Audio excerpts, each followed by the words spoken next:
እኔም በጣም አመሰግናለሁኝ። እኔ መጀመሪያ ወደዚህ እንደዚህ ጉብኝት እመጣለሁ ወይ ሲባል ምን ኤክስፔክት እንደማድረግ አላቅም ነበር እና ያው ማየት ፈልግ ስለነበር እሺ አልኩኝ። እዚህ ከመጣሁ በኋላ ያየሁት ነገር ፈጽሞ ከገመትኩት በላይ ነው። ይሄ እንደዚህ አይነት ሁኔታ አያለሁ ብዬ አልገመትኩም ነበር። አንደኛ ከድሮ የሥራ ጓደኞቼ የትግል ጓደኞቼ ጋር አብረን ብዙ ጊዜ እንድናሳልፍ እድል አገኘሁ። ከረጅም ጊዜ በኋላ ባዱላን፣ አቶ ግርማን፣ እነ አቶ ጁነዲንን፣ ኩማን አላገኘኋቸውም ነበር። አሁን ሽመልስ አብሮን እያለ ብዙ ነገር እንድናወራ ብዙ ነገር እንድናገር እድል ከፍቶልናል። በጣም ነው ደስ ያለኝ። ከዛ በላይ ግን ባሌ እኔም በወሬ አውቀዋለሁ ማለት እንደነ አባዱላ እንደነ ወርቅነህ አልተመላለስኩም። መከላከያ ያለው የተወሰኑ ቦታዎች መጣ ነበር። የዚህን ያክል ስፋት፣ የዚህን ያክል የመሬት ልማት፣ የዚህን ያክል የውሃ ብዛት፣ የዚህን ያክል ኢኮሎጂካል ዲፈረንስ ያለው አካባቢ ማንኛውንም ነገር ለመስራት የሚያስችል የተመቸ ሁኔታ ያለ መሆኑን አላቅም ነበር። የሶፎሞር ዋሻ ሰማለሁ በወሬ 15-20 ኪሎ ሜትር ርቀት ያለው የዋሻ ውስጥ ሰፈር እንዳለ ግን አላቅም ነበር። የተወሰነ ዋሻ ነበር የሚመስለኝ።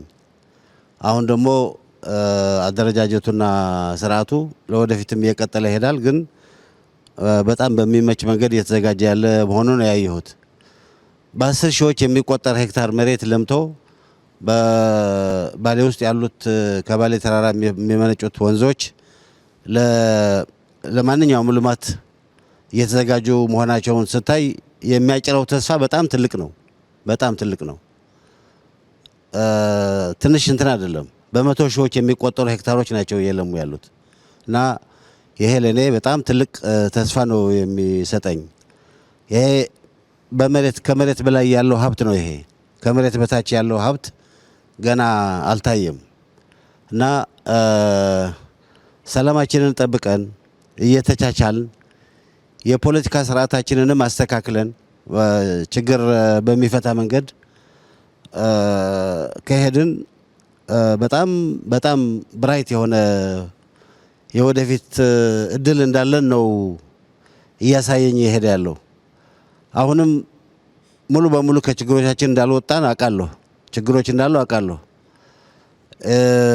እነዚህ ችግሮች የፖለቲካ ስርዓታችንንም በማስተካከል እየተቻቻልን እኔ ያልኩት ብቻ ይሁን ሳንል የራሳችንን ጉዳይ ሳፕረስ አድርገን ለሀገር የሚጠቅም ነገር በመስራት እንፈታቸዋለን። ከዚህ ጎን ለጎን ደግሞ የኢኮኖሚ ሁኔታ እየተሻሻለ ሲሄድ የፖለቲካ ስርዓታችንን የበለጠ ያጠናክረ ይሄዳል የሚል ተስፋ እንዲይዝ ነው ያደረገኝ። ይህንን ሳይ ተስፋውን አያለሁ። አሁን ያለውን ተጨባጭ ፕሮብሌምም አውቃለሁ አያለሁ። እነዚህን ሁኔታዎች መፍታት እርጀንሲ ያለው ጉዳይ እንደሆነ ይሄ ስራም እነሱን ከመፍታት አንጻር ቀላል ያልሆነ እርምጃ ወደፊት እንደሚወስደን አስባለሁ። ያም ሆነ በጣም ነው የማመሰግነው ወደዚህ በመምጣቴ። የድሮ ጓደኞቼን የስራ ጓደኞቼን በማግኘቴ በጣም ደስተኛ ነኝ። እንደ አቶ ሽመልስ ያሉ ወጣቶች ጋር ደግሞ በደንብ ማውራታችን በጣም ደስተኛ ነኝ።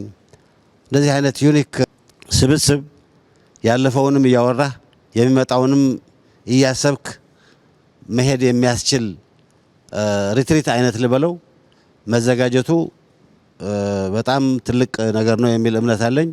ከመጠን በላይ አመሰግናለሁ።